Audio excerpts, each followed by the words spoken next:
નમસ્કાર, મંતવ્ય ન્યૂઝમાં આપનું સ્વાગત છે અને હું છું આપની સાથે હિરલ। શરૂઆત કરીએ મહત્વના સમાચારથી। તો રાજકોટમાં જે ભીષણ આગ લાગવાની જે ઘટના બની છે ત્યારે કાળજું કંપાવતા આ દર્દનાક સમાચાર। ટીઆરપી ગેમ ઝોનમાં 27 જિંદગીઓ હોમાઈ। ટીઆરપી ગેમ ઝોનમાં ગઈકાલે ભીષણ આગ લાગવાની જે ઘટના ઘટી હતી, જેના પડઘા સમગ્ર ગુજરાતમાં પડ્યા, ત્યારે ફાયર એનઓસી વગર જ આ ગેમ ઝોન ચલાવવામાં આવતું હોવાનો ખુલાસો થયો છે। ત્યારે ભૂલકાઓ પર ઘાત ને દર વખતે ફક્ત તપાસની વાત। ત્યારે મૃતક પરિવારજનોના આંસુઓના જવાબ કોણ આપશે તે એક સવાલ ઉભો થઈ રહ્યો છે। અગ્નિકાંડના દર્દનાક દ્રશ્યો જોઈને ગુજરાત ધ્રુજી ઉઠ્યું છે। રાજકોટ એમ્સ અને સિવિલમાં મૃતદેહોની લાઈનો લાગી છે। મૃતકોના પરિવારજનોમાં અનરાધાર આંસુ વહી રહ્યા છે। સમગ્ર જે હોસ્પિટલ છે તે ચીચિયારીઓથી ગૂંજી ઉઠ્યું છે। પરિવારજનોના હૈયાફાટ રુદનથી સમગ્ર હોસ્પિટલ કાપી ઉઠી છે। રાજકોટમાં કાળજું કંપાવતા આ દર્દનાક સમાચાર। રાજકોટમાં ટીઆરપી ગેમ ઝોનમાં જે ભીષણ આગ લાગી, જેમાં 27 જિંદગીઓ હોમાઈ। ટીઆરપી ગેમ ઝોનમાં ગઈકાલે ભીષણ આગ લાગવાની જે દુર્ઘટના સર્જાઈ હતી તેને લઈને સમગ્ર ગુજરાત હચમચી ગયું હતું। ત્યારે ફાયર એનઓસી વગર જ આ ગેમ ઝોન ધમધમી રહ્યું હોવાનો ખુલાસો થયો છે।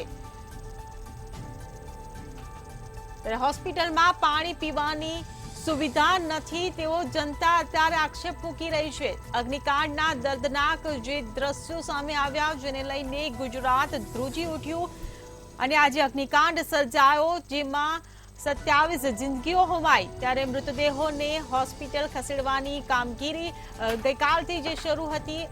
મૃતકોના પરિવારજનોનું હૈયાફાટ રુદનથી હોસ્પિટલમાં સમગ્ર હોસ્પિટલ ગૂંજી ઉઠી હતી। ત્યારે ગઈકાલે જે રાજકોટમાં ટીઆરપી ગેમ ઝોનમાં જે ભીષણ આગ લાગવાની જે ઘટના બની, જેને લઈને સમગ્ર ગુજરાત નહીં પરંતુ સમગ્ર દેશમાં જેના પડઘા પડ્યા। ત્યારે ટીઆરપી ગેમ ઝોનમાં એનઓસી જ નહીં હોવાનો ખુલાસો થયો છે। ત્યારે તંત્ર પર સવાલો ઉભા થઈ રહ્યા છે કે આખરે વગર એનઓસીએ આ ગેમ ઝોન ચલાવવાની સંચાલકોને પરવાનગી કોને આપી। ત્યારે અત્યાર સુધીમાં આ સંચાલકોની પણ ધરપકડ કરાઈ ચૂકી છે। એસઆઈટીની ટીમની રચના પણ કરવામાં આવી હતી। ત્યારે એસઆઈટીની ટીમે પણ તપાસ આદરી છે અને રિપોર્ટ પણ તૈયાર કરી દેવામાં આવ્યો છે। તો રાજકોટથી સંવાદદાતા વિશાલ મહેતા આપણી સાથે જોડાઈ ગયા છે। જે વિશાલ, જે રીતે હવે આ જે ઘટના ઘટીને 27 જિંદગીઓ હોમાઈ છે, આવતીકાલે સવારે સુનાવણી થવાની છે આ કેસને લઈને, શું કહેશો?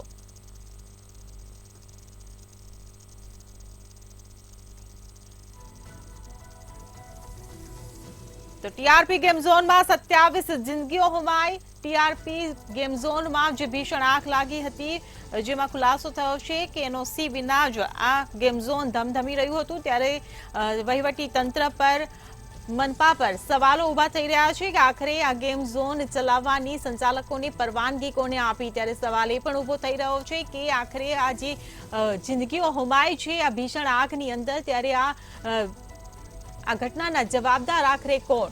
શું આ ઘટનાના જવાબદાર એ વહીવટી તંત્ર છે કે જેણે આ ગેમ ઝોન ચલાવવા દીધું? જે સંચાલકો આ ગેમ ઝોન ચલાવી રહ્યા છે, શું એ ઘટનાના જવાબદાર છે? શું એ માતા પિતા જવાબદાર છે કે જે બાળકોને આ ગેમ ઝોનમાં લઈને ગયા હતા? કારણ કે બાળકોને મોજ મસ્તી માટે વાલીઓ લઈ ગયા હતા, પરંતુ હાથમાં તેમની રાખ આવી। તો વિશાલ મહેતા આપણી સાથે જોડાઈ ગયા છે। જે વિશાલ, જે રીતે હવે આ ઘટના જે સર્જાઈ હતી ને 27 જિંદગીઓ હોમાઈ છે, ત્યારે આવતીકાલે સુનાવણી થવાની છે આ કેસ પર, શું કહેશો?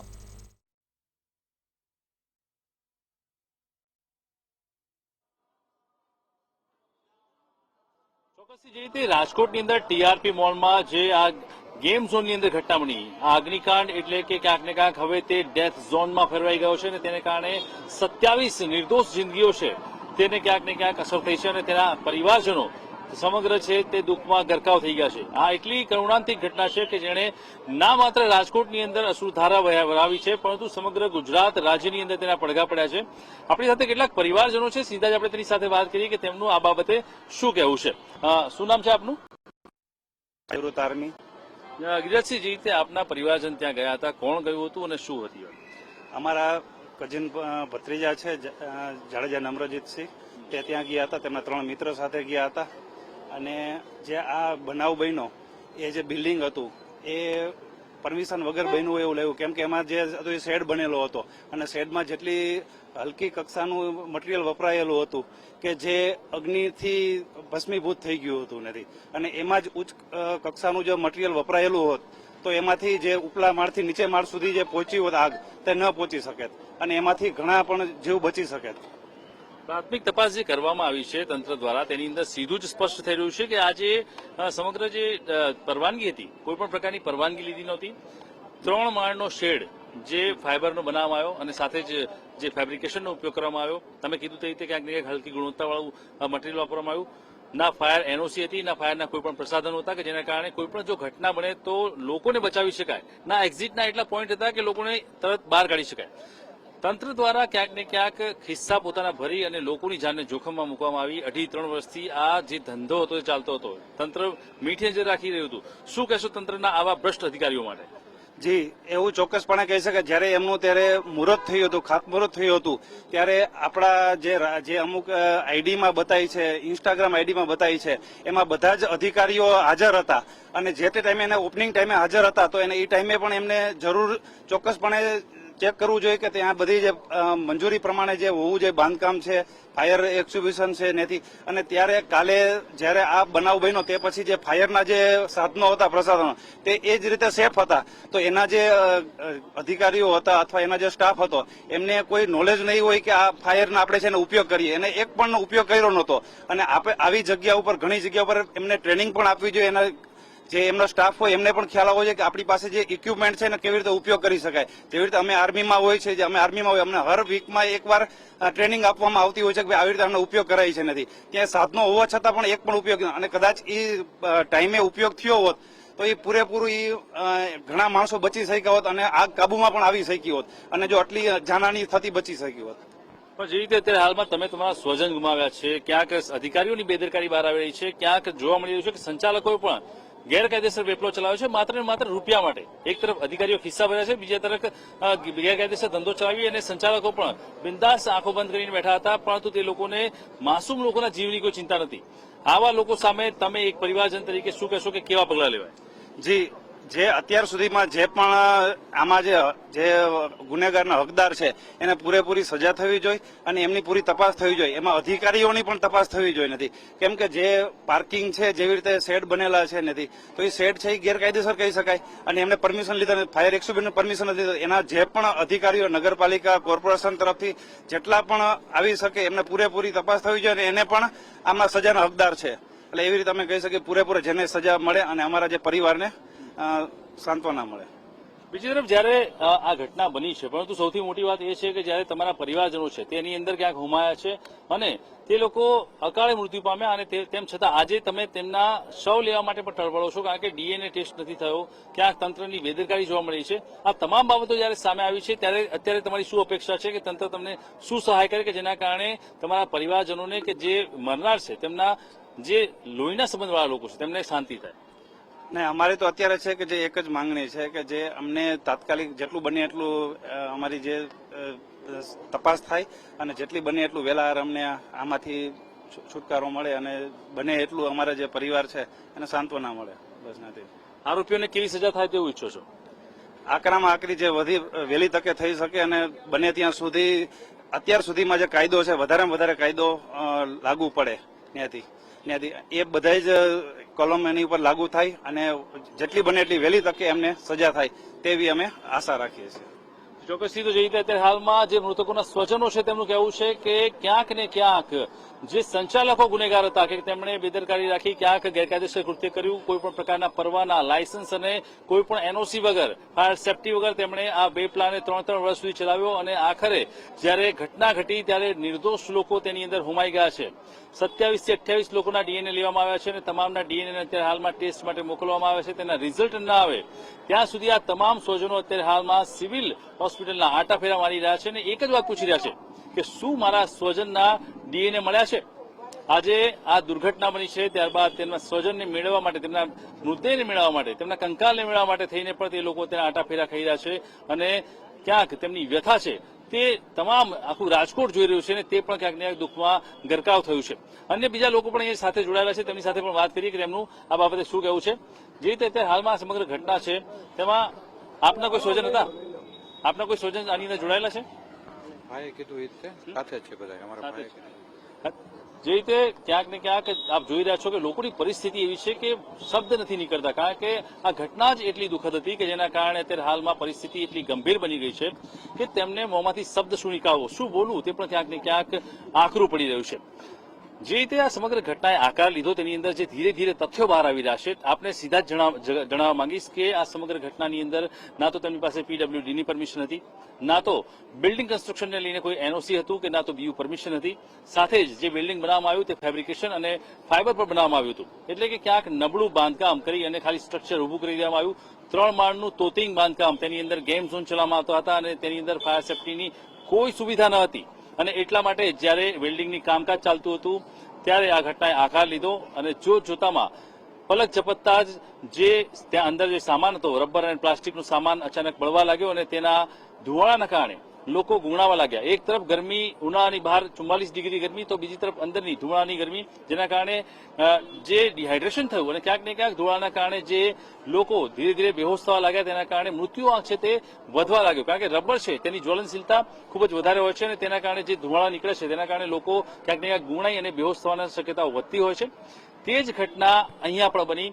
રબર જે સળગવા લાગ્યું, ક્યાંક ને ક્યાંક તેના કારણે સ્પંજ પણ સળગ્યું અને ઘટનાએ મોટો આકાર લીધો. આંકડાઓની સંખ્યા વધવા લાગી, એક પછી એક લોકો મરવા લાગ્યા અને સૌથી મોટી વાત એ છે કે આ જે ગેમિંગ ઝોન હતું ત્યાં અત્યારે હાલમાં વેકેશનનો માહોલ છે. ઉનાળાના વેકેશન માટે ના માત્ર રાજકોટમાંથી પરંતુ રાજકોટ સિવાય જામનગર અને આસપાસના જિલ્લાઓમાંથી સાથે જ વિદેશમાંથી કેટલાક લોકો પોતાના સ્વજનોને ત્યાં વેકેશન ગાળવા માટે આવ્યા હતા. વીકેન્ડનો માહોલ હતો અને ખાસ એક ઓફર આપવામાં આવી હતી કે 400 રૂપિયાની એન્ટ્રીની જગ્યાએ માત્ર 99 રૂપિયામાં એન્ટ્રી આપવામાં આવશે. એટલે આ લોભામણી લાલચના કારણે ક્યાંક ને ક્યાંક લોકો વધારે આકર્ષાયા, કારણ કે શનિ રવિનો માહોલ હતો. નાના ભૂલકાઓની સંખ્યા સૌથી વધારે જોવા મળતી હતી અને નાના ભૂલકાઓ જ્યારે અંદર ગયા ત્યારે તેમને ખ્યાલ પણ ન હતો કે તે જે ગેમ ઝોનમાં જઈ રહ્યા છે તે ગેમ ઝોન નહીં પણ તેમના માટે ડેથ ઝોન, એક અગ્નિકુંડ સાબિત થશે કે જ્યાં તે હોમાવા જઈ રહ્યા છે. અને એવું જ બન્યું. આ સમગ્ર પ્રક્રિયાની અંદર આખરે જે નિર્દોષ લોકો અને બાળકો હતા તે તંત્રની ભૂલના કારણે, તંત્રની મિલીભગતના કારણે, ભ્રષ્ટાચારના કારણે, સંચાલકોની બેદરકારી અને ક્યાંક ને ક્યાંક જે લાપરવાહી છે તેના કારણે તે મોતના કોળિયામાં હોમાઈ ગયા. મોતના ખપ્પરમાં ગયા બાદ આજે અનેક બાળકો એવા છે કે જેમના હજી સુધી અતા પતા નથી લાગ્યા. કારણ કે જ્યાં મોટા મોટા તોતિંગ એંગલો લગાવવામાં આવી હતી લોખંડની, તે ઓગળી અને ઝૂકી ગઈ હતી. ત્યારે 1 વર્ષથી લઈ અને 20 વર્ષ સુધીના બાળકોના જે હાડકા જે ખૂબ જ નરમ હોય છે તેવા બાળકોના અવશેષો પણ નથી મળ્યા. તે લોકોના શરીર છે તે અસ્થિ બળીને ખાખ થઈ ગયા, માત્ર રખ્યા વધી છે. એટલે તે લોકોને તો હજી શોધવાના બાકી છે. અત્યારે જે લોકોના કંકાલ મળી આવ્યા છે તે લોકોના પણ શરીરના પૂરા અંગો નથી મળ્યા. જ્યારે અમે લોકોએ 108ની ટીમ સાથે વાત કરી ત્યારે જાણવા મળ્યું કે 108ની ટીમ દ્વારા જે રેસ્ક્યુ કરવામાં આવ્યું હતું તેની અંદર તેમને જિંદગીમાં પહેલીવાર આવો અનુભવ થયો કે જે લોકોને તે લોકો રેસ્ક્યુ કરીને બહાર કાઢતા હતા તેમને જ્યારે તે પકડવા જતા હતા ત્યારે તેમના શરીરના ભાગ છૂટીને તેમના હાથમાં આવી જતા હતા. એટલે એટલી વિપરીત અને કઠિન પરિસ્થિતિ હતી કે જે બર્નિંગ થતા લોકો છે, જે બળતા લોકો છે, તેને આખરે કેવી રીતે બચાવવા, કેવી રીતે હોસ્પિટલ સુધી પહોંચાડવા તે પણ તેમના માટે એક ચેલેન્જ રૂપ બની ગયું હતું. અને એટલા માટે અત્યારે હાલમાં આ સમગ્ર પ્રકરણને લઈને ક્યાંક ને ક્યાંક અનેક સવાલો ઉભા થયા છે. લોકોમાં રોષ જોવા મળી રહ્યો છે કે તંત્રની આટલી મોટી કેવી બેદરકારી અને આવો કેવો ભ્રષ્ટાચાર કે જેની અંદર નિર્દોષ લોકોને હોમી દેવામાં આવ્યા છે. અને એટલે જ અત્યારે હાલમાં આ તમામને લઈને જે પબ્લિકનો રોષ સામે આવ્યો છે, સમગ્ર રાજકોટમાં નહીં પરંતુ સમગ્ર ગુજરાતની અંદર આ બાબતની ચર્ચા ચાલી રહી છે. ત્યારે અત્યારે સાંજના સમયે પોલીસ દ્વારા ફરિયાદ નોંધવામાં આવી. પોલીસ દ્વારા પ્રેસ કોન્ફરન્સનું આયોજન કરવામાં આવ્યું હતું અને તે પ્રેસ કોન્ફરન્સના આયોજનમાં જ્યારે પોલીસ કમિશનર ખુદ કોન્ફરન્સ લેવા માટે હાજર થયા ત્યારે તેમને સવાલ પૂછવામાં આવ્યા કે જ્યારે 4 વર્ષથી આ તોતિંગ બાંધકામ બાંધેલું હતું, તેની અંદર ગેમિંગ ઝોન, કોઈ પણ પ્રકારના પરવાના, પરમિશન, એનઓસી વગર ચાલતું હતું, કોઈ ફાયર સેફટીના સાધનો નહોતા, તેમ છતાં આવા ગેમ ઝોનમાં શું કામ પોલીસે પરમિશન આપી? ત્યારે પોલીસે તેવું કહ્યું હતું કે ફાયર સેફટીની તેમણે એપ્લિકેશન કરી હતી અને તેના આધારે પરમિશન આપવામાં આવી. આ એક ઢાક પીછોડો કરવામાં આવ્યો હોય તેવું લાગી રહ્યું છે, કારણ કે પોલીસ તંત્ર જ્યારે કોઈ પણ બાબતે પરવાનગી આપે છે ત્યારે તેના સંલગ્ન જેટલા બી ડિપાર્ટમેન્ટ હોય છે તેના એનઓસી અને પ્રમાણપત્ર હોય તો જ એનઓસી આપતી હોય છે. પણ એવી તો શું દબાણ હતું અથવા તો એવી તો શું તેમને ભલામણ કરવામાં આવી કે એમને એવી રીતે પ્રેશરમાં લેવામાં આવ્યા કે તેમને આ એનઓસી અથવા તો તેમને મંજૂરી આપવી પડી અને તેના કારણે આટલા નિર્દોષ લોકો છે તે ક્યાંક ને ક્યાંક આ હવનકુંભમાં હોમાઈ ગયા છે. સૌથી મોટી બાબત એ છે કે જે તંત્ર, જેટલા ડિપાર્ટમેન્ટ છે તે તમામ ડિપાર્ટમેન્ટે આટલા વર્ષો સુધી આ નજારો, આ તમાશો ક્યાંક ને ક્યાંક આંખો બંધ કરીને અથવા તો મીઠી નજરથી જોયો, પરંતુ તેની સામે ક્યારેય પગલાં લેવાની કોશિશ ના કરી કે ક્યારેક જો અહીંયા દુર્ઘટના બનશે તો આટલી મોટી ઘટના યોજાશે. તેમ છતાં આ ઘટનાએ આકાર લીધો અને તમામ અધિકારીઓ કે જે ખિસ્સા ભરેલા હતા તે પોતાના ઘરે બેસીને આજે એસીની હવા ખાઈ રહ્યા છે અને એસો આરામ કરી રહ્યા છે, પરંતુ પરિવારજનો છે તે પરિવારજનો આજે રોડ પર રખડતા રજડતા દેખાઈ રહ્યા છે અને પોતાના સ્વજનને મેળવવા માટે આમ તેમ આંટા મારતા જોવા મળી રહ્યા છે. એટલે તમામ લોકોની એક જ માંગ છે કે સંચાલકોને તો સજા થવી જ જોઈએ, પરંતુ તેની સાથે સાથે જે તેની સાથે સંકળાયેલા તમામ ડિપાર્ટમેન્ટના અધિકારીઓ છે કે જેમણે પોતે રૂપિયા લઈને આ ભ્રષ્ટાચાર કર્યો છે અને આ ઘટનાની પાછળ તે સીધા જવાબદાર છે, તેમને પહેલા પકડવા જોઈએ અને તેમની સામે કડક કાર્યવાહી કરી અને તેમને પણ સજાના ભાગીદાર બનાવવા જોઈએ. જી પરિવાર તો અત્યારે આશા લગાવીને બેઠો છે કે તેમને ન્યાય મળશે, પરંતુ જે રીતે તપાસ કરવામાં આવી રહી છે, પોલીસની પણ જે પ્રેસ કોન્ફરન્સ યોજાઈ તેની પ્રેસ કોન્ફરન્સને લઈને પણ પોલીસના જે જવાબો સામે આવ્યા તેને લઈને હવે પોલીસ તંત્ર પર પણ સવાલ ઉભા થઈ રહ્યા છે, કારણ કે જે રીતે વિરોધાભાસ સામે આવી રહ્યો છે એવું લાગી રહ્યું છે કે પોલીસ ક્યાંક ને ક્યાંક કંઈક દબાવવા માંગે છે.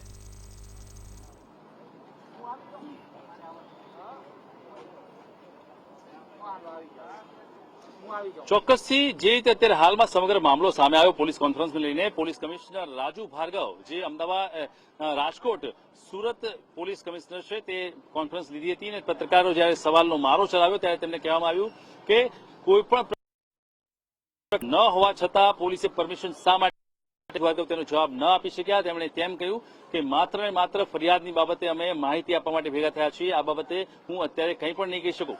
ત્યારબાદ જ્યારે કહેવામાં આવ્યું કે તમારા જ ડિપાર્ટમેન્ટના કેટલાક પોલીસ અધિકારીઓ 2 મહિના પહેલા આ જ ગેમિંગ ઝોનમાં ગયા હતા અને તે લોકોએ ત્યાં મજા માણી હતી, તે લોકોએ એન્જોય કર્યો હતો, ત્યારે રાજુ ભાર્ગવે ચૂપકીદી સાધી દીધી, તે કંઈ જ બોલી ન શક્યા અને તેના ફોટા પણ સોશિયલ મીડિયા પર વાયરલ થયેલા છે ગેમિંગ ઝોનની સાઇટ પર કે જ્યાં તમામ અધિકારીઓ ફોટાની અંદર સ્પષ્ટ દેખાય છે. તો શું આ તમામ ઉચ્ચ અધિકારીઓ જે છે, મોટા દરજ્જાના અધિકારીઓ જે આઈએએસ અને આઈપીએસ છે, તે લોકોને ખ્યાલ નહીં હોય કે આ ગેરકાયદેસર બાંધકામ હતું? શું તે લોકોને ખ્યાલ નહીં હોય કે આ ગેરકાયદેસર બાંધકામમાં ખિસ્સા ભરીને અમે બેઠા છીએ, પણ આ જ ગેરકાયદેસર બાંધકામમાં જો ઘટના બનશે તો કેટલાય માસૂમ લોકોને જીવ ગુમાવવાનો વારો આવશે? શું માત્ર પોતાના ખિસ્સા ભરવા માટે, પોતાના પરિવારને સુખી બનાવવા માટે અને માત્ર ને માત્ર જે રીતે અત્યારે આ સમગ્ર ઘટના છે તેની અંદર ચૂપકીદી સાધીને અત્યારે લોકો તો બેઠા છે, ત્યારે આ પ્રકરણની અંદર સીધા તે લોકો જવાબદાર બને છે કે જો તેમને જાણ હોવા છતાં પણ તે લોકોએ કંઈ કાર્યવાહી નથી કરી તો તે સૌથી મોટા ગુનેગાર છે, કારણ કે તેમણે તંત્રને ધ્યાન નથી દોર્યું અને પોતાની ફરજથી તે લોકોએ અળગા હાથ કર્યા છે અને એટલા માટે તેમની સામે પહેલા કાર્યવાહી કરવી જોઈએ. પરંતુ સીધી વાત એ છે કે રાજકોટ પોલીસ કમિશનર આ તમામ સવાલોના જવાબ ન આપી શક્યા અને ઉભા થઈને તેમને જતા રહેવાનો વારો આવ્યો. એટલે અત્યારે હાલમાં જે રીતે પ્રકરણ સામે આવી રહ્યું છે, ક્યાંક ડીએનએના તપાસની કાર્યવાહી ચાલી રહી છે. 27 થી 28 લોકોના ડીએનએના ટેસ્ટ લેવાયા છે અને તેને ગાંધીનગર એફએસએલ ખાતે મોકલવામાં આવ્યા છે. જોવાનું એ રહેશે કે એફએસએલના પરિણામ ક્યારે આવે છે. 42 કલાકની મુદત તો આપવામાં આવી છે, પરંતુ હજી સુધી કોઈ અપડેટ નથી. તબક્કાવાર રીતે જાહેરાત કરવાની સૂચના પણ આપી છે, પરંતુ તમામ મૃતકોના જે પરિવારજનો છે તે ક્યાંક ને ક્યાંક દુઃખી છે. તે લોકો આમથી તેમ આંટાફેરા મારી રહ્યા છે. સીલમાં પણ ક્યાંક ને ક્યાંક તેમના અશ્રુ જોવા મળી રહ્યા છે. રાજકોટમાં ચારે તરફ તંગદિલીનો માહોલ છે. આજે સાંજે કેન્ડલ માર્ચ નીકળવાની છે. તમામ જે મૃતકો છે તેમની માનમાં અને તેમની યાદમાં કે તે તમામ લોકોને શ્રદ્ધાંજલિ મળે અને સાથે જ તેમના આત્માને શાંતિ મળે અને કસૂરવારોને કડક સજા કરવા માટે તમામ રાજકોટની જનતા છે તે બહાર આવવાની છે અને તેમના માટે તમામ લોકોએ પણ અપીલ કરી છે. હવે મુદ્દાની વાત એ છે કે હવે આ ઘટનાની આગળ શું ખરેખર પોલીસ કાયદેસરની તપાસ કરશે, શું કસૂરવારોને આની અંદર સજા કરવામાં આવશે, તે તમામ બાબતો અત્યારે હાલમાં સવાલો બનીને સામે આવી છે, કારણ કે ક્યાંક પોલીસની જી, મિલીભગત વિશાલ. સામે આવતી હોય તેવું પણ લાગી રહ્યું છે. એટલે જો સ્ટેટ એજન્સીને તપાસ આપવામાં આવશે તો ચોક્કસથી આ કેસની અંદર ન્યાયિક તપાસ થાય તેવી શક્યતાઓ રહેલી છે. જી વિશાલ, સમગ્ર માહિતી બદલ આભાર.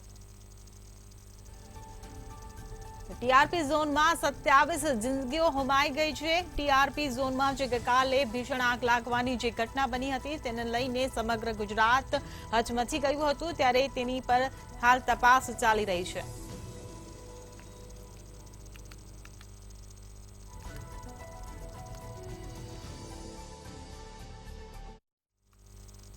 રાજકોટના ગેમઝોન અગ્નિકાંડમાં 9 બાળકો સહિત 33 લોકોના મોત થયા છે. રાજકોટના ગેમઝોનમાં લાગેલી આગે કેટલાક પરિવાર વેર વિખેર કરી દીધા છે.